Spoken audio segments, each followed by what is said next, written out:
Hi Celeste, this is Coach Snow from Sharper Aquatic Image. I've had a chance to look at your videos from last week's camp at the Etobicoke Swim Club summer camp.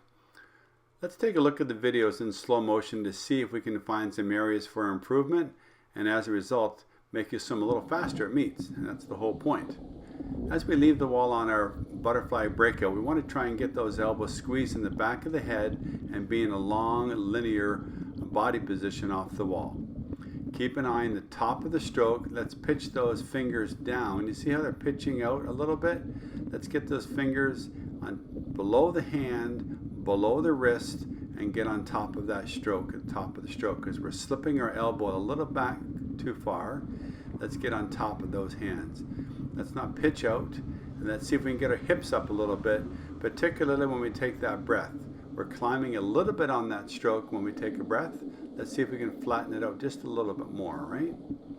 Backstroke breakout's a little bit deep here. I'd like to see it look back a little bit, get the hips up. As soon as you break the surface, hips up, right?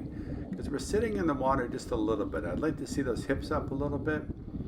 The other thing I'd like to see if you can do is maybe get that hand out of the back of the stroke a little faster. You can see how it's finishing and then it's kind of getting stuck a little bit. Keep that palm pressed outwards, and then when we get to the back of the stroke, snap that hand over, rotate the shoulders, and let's dig into the next stroke on the opposite side. Elbows at your side, pitch that hand out, snap those shoulders over, right?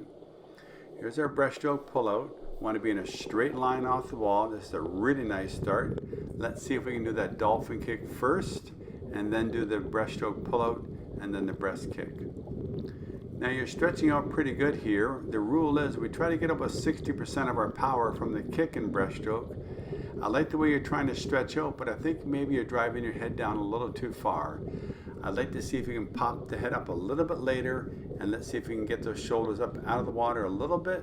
So what that allows you to do is to raise your heels more to kick as opposed to dropping your knee. You're kind of dropping your knee a little bit too much on your kick, and it's causing you to slow down just that one little section in the stroke. Heels up, let's not drop the knees so much. On our freestyle, we got to really work on that foot speed off the wall. Our feet have to travel at 140 kicks a minute off that wall, right? First stroke is high, clean, and linear on that first stroke. I like the way you're rotating your shoulders on that left side. You seem to be getting a nice high elbow catch on the left, but the right hand seems to be pitching out a little bit too far, dropping the elbows just a little bit. We try to be square underneath our shoulders before we make that transition to the inside of the body and snap the hands at the back end. It's always better to have a better kick. You want to go faster? Let's work on your kick. Alrighty, Celeste, I'm really glad to have a chance to work with you and see how I can make some improvements to your strokes. Hope you have a successful season. I'm sure we'll see you at a meet. Alrighty, all the very best. And this is Coach Snow. Thank you.